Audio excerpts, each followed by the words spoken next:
Hi everyone, welcome back to my channel. Long time no see. Today I wanted to talk to you about all of the books that I read in the month of January.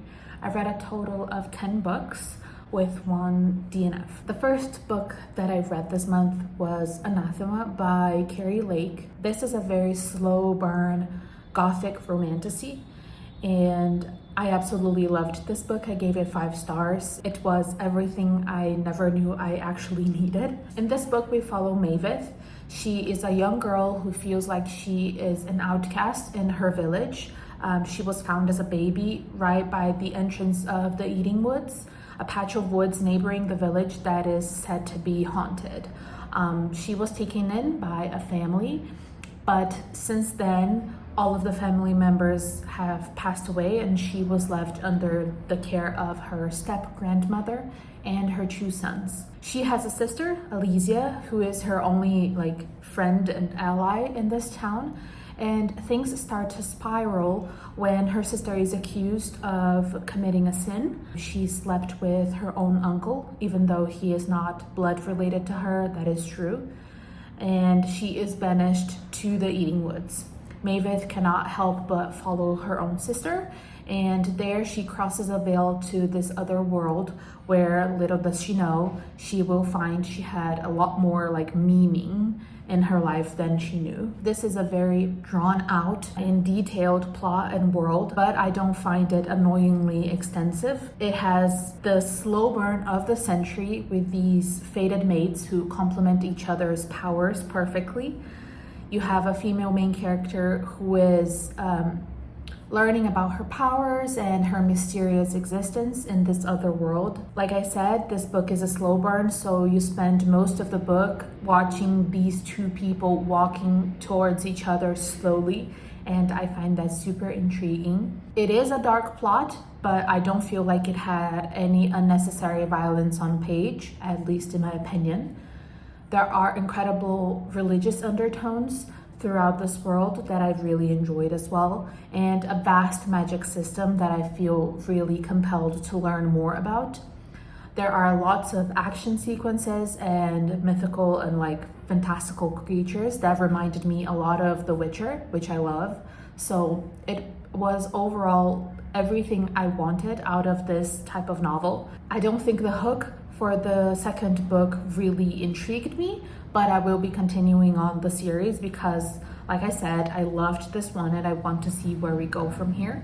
I took extensive notes on this book. I've really enjoyed it. The next book that I've read was Bourbon and Lies, the first book in the Bourbon Boys series by Victoria Wilder. I read this for the Buzzwordathon. I gave 4 stars. This is a Western romantic suspense sort of novel that I really enjoyed, and I think this may be a new genre that I want to explore more of in the future.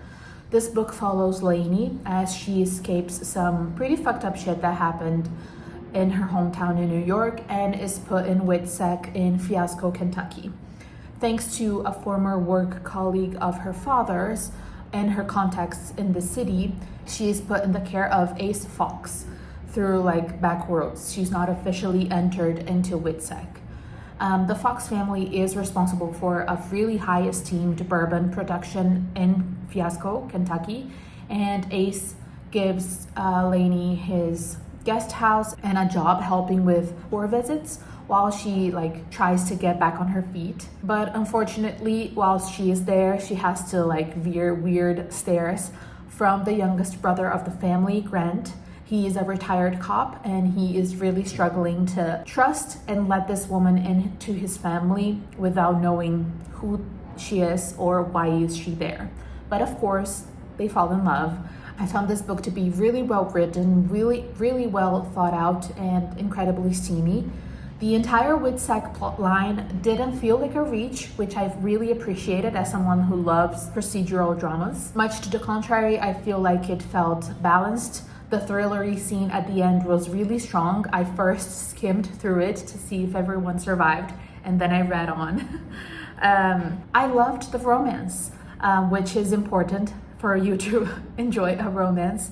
I thought Lainey and Grant really made the best out of each other. Lainey has to become someone new, and she chooses to become someone braver, someone who speaks her mind, and someone strong. And I found that to be incredibly compelling. She was not that person before she got to Fiasco, Kentucky, but her situation forced her to become someone new, and I enjoyed how she took reign of that situation and decided to become someone she was proud of. Whilst Grant has to learn to bring down his walls, has to learn to fall in love again, even though it may hurt, has to learn how to trust, how to become lighter, how to have fun and enjoy life.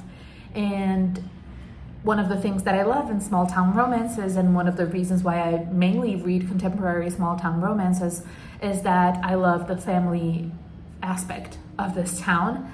And I gave this a 10 out of 10. I enjoy all of the brothers. I think they have very distinct personalities and voices, which I find difficult to find in these interconnected romance series. I actually want to see how their stories unfold from now on.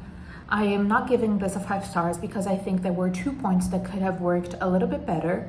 The first is the other female character in the book, Hadley, who becomes Lainey's best friend and is also a friend of the Fox family overall.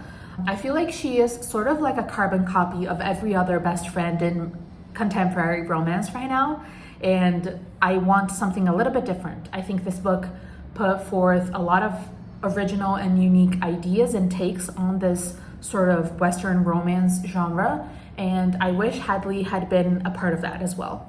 And the other plot line that I really dislike, but is in almost every small town romance, is the small town not accepting the new girl, being really riddled with gossip, and I find that so demeaning to small towns and a little bit overdone. So those were 2 aspects that I didn't enjoy in this novel, and the reason why I gave 4 stars instead of a 5. But overall, I really enjoyed this, and I would highly recommend for anyone who is interested in Western romantic suspense. Unfortunately, next I DNF'd a book at 21%. It was Playing in the Dark, Whiteness in Literary Imagination by Toni Morrison.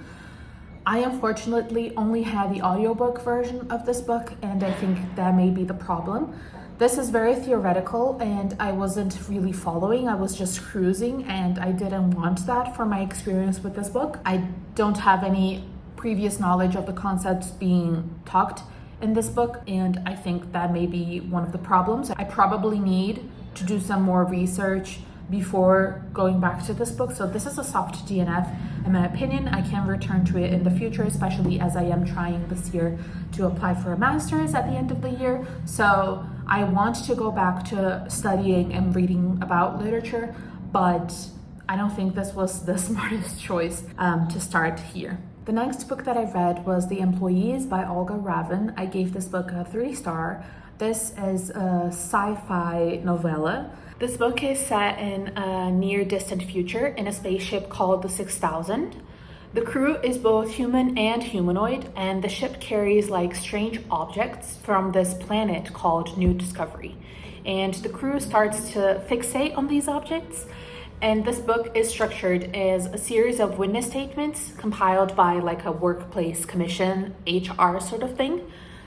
So you see how these human and humanoids react to these objects and how things sort of spiral from there.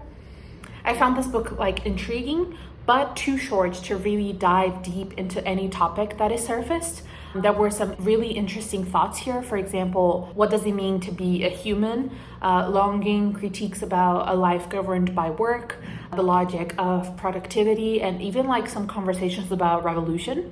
But because of the format of the novella format and the series of witness statements formatting, I thought that these were just random thoughts thrown at you as a reader for you to grasp and for you to do what you please with it, but the book just moves on to the next statement. One of my favorite booktubers, Reba, her review on Goodreads says, a philosophical exercise, a workplace comedy, and a contemplation on the sensory experience of art. And I found this review to be incredibly compelling. It is exactly that. I just find that for my personal reading tastes, I would want to have a little bit more meat to all of those topics. Next, I read another novella, this time a horror one. It was Comfort Me by Apples by Catherine M. Valente. I gave this one 4 stars. I read this on the 20th of January. If you know about this novel, then you would see how poignant it was for the moment in history that I read it. This book basically follows Sophia. She is a resident with her husband at Arcadia Gardens, where basically everything is perfect. Her life is perfect, her friends are perfect, until she finds like a hairbrush with dark, coarse animal hair in a locked drawer in her vanity. This book reminded me of Don't Worry Darling, with the sense of the perfect old-timey but contemporary community set like outside of the boundaries of time and space. But like maybe the title suggests, it has a really interesting religious twist to it that I wasn't really expecting. This book brings up a lot of interesting conversations about consent, about the role of a woman, about some religious topics that I think are a spoiler to mention. But reading this on the 20th of January really solidified to me what it feels like to be a woman in 2025 and how men cower behind what they think is Christian ideology and Christian values. I just didn't give this 5 stars because I feel like I would have preferred to have extended some scenes rather than others. I wished we had a little bit more drawn out of a beginning, especially learning more about Arcadia Gardens as a place and also about the other women that live there and how their arcs fit better in the retelling that we have here, but I still would highly recommend. This month, one of my priorities was reading short novels, so the next book was also a novella, again a horror novella. This is Things Have Gotten Worse Since We Last Spoke by Eric LaRocca. I gave this also 4 stars. I read Comfort Me with Apples and Eric LaRocca like back to back, and I feel like this experience was interesting, but maybe I would have liked this book better if I had read it before Comfort Me with Apples, if that makes any sense.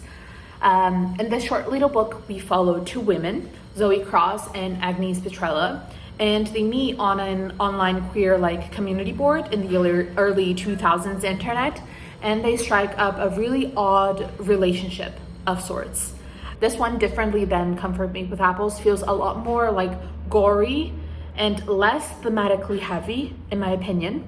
This is set in the contemporary world, and we follow like this weirdly abusive sub-dom relationship between these 2 women, and they never meet in person. It is only through emails and online messages. It goes like a bit off the rails, but doesn't exactly touch on any other theme other than this sadomasochist obsession between them. Even though I gave both of these books the same rating, I think because of this, I preferred Comfort Me with Apples. I think I prefer, especially in such a short novella, I think I prefer a little bit more heavy on the themes than heavy on the gore and description. Then I read Metal Slinger by Rachel Schneider. This is a KU romantasy that is making the rounds on Book Talk right now, and I really liked this book. I see exactly all of the flaws that everyone points out, but my experience reading the book was so fun that I had to give it 5 stars. I even wrote down on my notes that if I stop and think about the twist for more than a few moments, I will see how poorly planned it was, and that is so true. But I think my reaction to the twist and my reaction to everything that happened leading up to it made the experience a 5-star for me. Basically, in this book, in this world, we follow 2 different populations, the Kenta and the Yalaha, who they used to all live happily in peace in the continent. But centuries ago, they went into war and the Yalaha were exiled to live at sea. We start the story with a group of graduation students arriving at the market. This is an event that happens like once a year where the Yalaha go to the continent to trade goods and get food for the rest of their year. However, at the end of the event, an enemy soldier accuses Bryn, our main character, of being a thief And in the confrontation, the peace treaty between these two people is basically broken. But several days later, back in Alaha, after Brynn has faced the consequences of her people for bringing war, the very same soldier arrives in a boat and demands to talk to Brynn, and Brynn alone. You would think that maybe this is because she stole one of his daggers that she used to fight him during the confrontation, but little does she know that he's actually there to rescue her, because Brynn is actually the lost princess of Mael, one of the kingdoms of the continent. The romance and the pacing had me hooked from the beginning of this novel. Even though the writing is not exactly fleshed out as I would like, I was still really interested in the plot, I was interested in the magic system, and I was interested in the romance. For a romantasy to work, in my opinion, I think I have to like all of these aspects of a book. And considering the plot twist of the book, it makes sense. The book is written in first person, so having such a sparse writing makes sense. But again, like everyone said on the Goodreads, I still think this should have been written in third person. It would have been a much more compelling read, in my opinion. The pacing and the twists in this book makes it stand out so much, in my opinion, in the romantasy space. It is a 300-page book that has like fast-pacing thriller pace plot, but a slow burn romance and a Mr. Lover's romance. And especially in the romantasy space right now, you have like 600 to 800 page romantasies, which are really fast-paced romance, but a really slow burn fantasy plot, sometimes non-existent plot.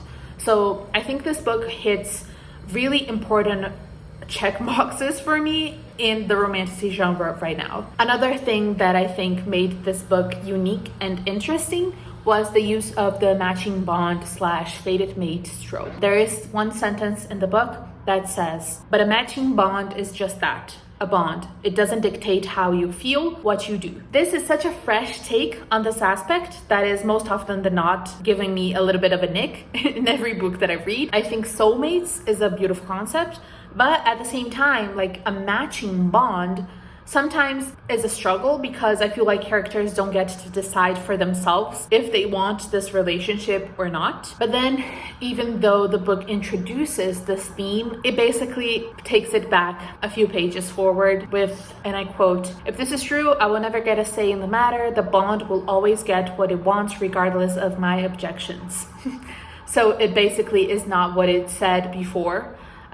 Maybe the main character does not have the agency on who she loves. If the bond picked one of the guys, she will be pulled into like dreams and visions of him until the bond gets what he wants, which is physical intimacy. I think the idea was there, but the author didn't know how to execute most of the romance scenes without having this matching bond between the characters. It's sad, but it's understandable considering the author didn't deviate from first to third person, even though it fit her and complemented her novel a whole lot better, because first person is most used on KU romantasies. So I still think with these adjustments, this book would succeed a whole lot more.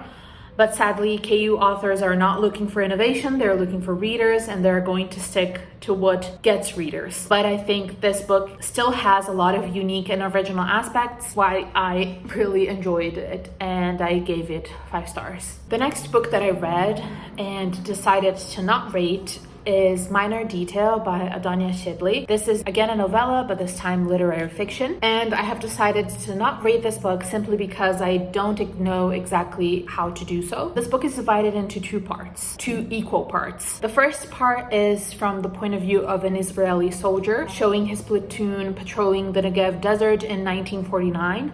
He is really struggling with an infected spider bite on his leg, and in his part, they murder an encampment of Bedouin, and amongst the victims, they capture a Palestinian teenager and they rape and kill her, burying her in the sand. The second part is from the point of view of a young Palestinian girl in Ramallah who tries to uncover the details of this said case because she learned that the crime was committed exactly 25 years before she was born. The first part is written in an extremely dry and monotone voice. It is almost statement sentences explaining how the soldier is moving through life, He wakes up, he cleans himself with a towel and a jerry can, he gets dressed, he tends to his wound, he does his rounds, he sees the desert, he goes to bed. It's literally like that, and it desensitizes you to the act that he will commit later. I appreciated that the sexual violence is not explicit on page, it is just alluded to, which gave me a breather, because from the writing up until that point, I was scared that I was going to have to witness that. The writing already makes you like sick to your stomach. There are some other violent scenes that are on page that literally takes your breath away, but thankfully the sexual violence is not on page, but you know that it happens. And then the second part is again in a repetitive tone, but this time in an almost paranoid voice, an introverted voice from our main character. It's this journey of this girl through a land that no longer looks like it once did, and what she has to do to get a car, cross the border, go through all of the police checks to get to the place where the crime occurred. I don't know how to rate this book, because even though this is fiction, this is also partially true, and I understand exactly why it was written the way that it was. The author is so methodical in her writing and in her word choice that I see exactly why those choices were made, but it also distanced me a little bit from what the novel was portraying. One of my favorite reviewers on Goodreads, Doug, said, "The story holds one's attention, and the echoing motifs and phrases in the two parts are a treat to discover, but the spare, flat prose distanced me from the material." And that is exactly how I felt. Objectively, I know this book should be a 5-star. The intricate writing aspect maybe flew over my head a little bit, but it has meaning and it has value, and the story that it is telling, the way that it is telling, is important, but my experience reading it wasn't a 5-star. So I don't know how to exactly rate. Should I rate at how I felt when reading or what it said? Like I said, like Meadow Slinger is objectively not great. It has many flaws, but my experience reading it was so fun and so a breath of fresh air that I had to give it 5 stars. And in this case, should I give my rating based on how I felt reading the book? Because I don't think this book wanted me to feel good.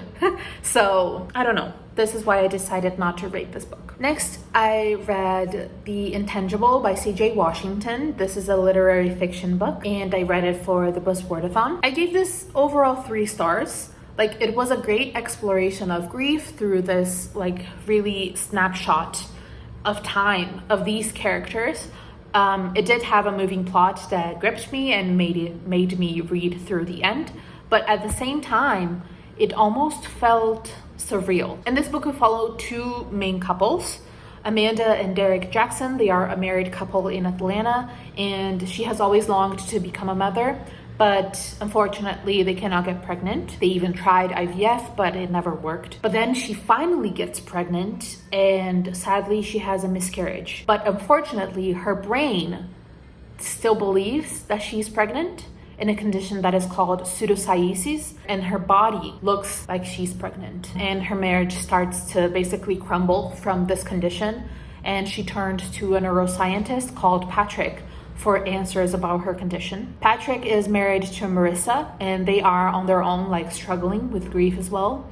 And Marissa starts to get like in a rabbit hole on her own work as a mathematician, pulling her away from Patrick, whilst Patrick starts to get more and more entangled with Amanda, and things get like complicated. Overall, I think this was a great character study. It has a mystery plot of the disappearance of Derek, Amanda's husband, and also the entire relationship between Amanda and Patrick, that you keep like turning the page to see if they get together, if they don't, if she will deliver a baby, how will this pregnancy end?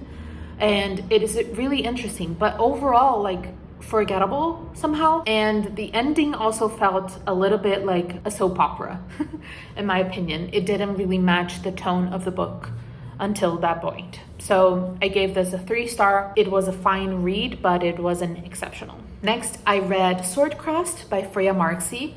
This is a historical fiction romance set in unknown world. So not necessarily fantasy, but again, this is not set in reality.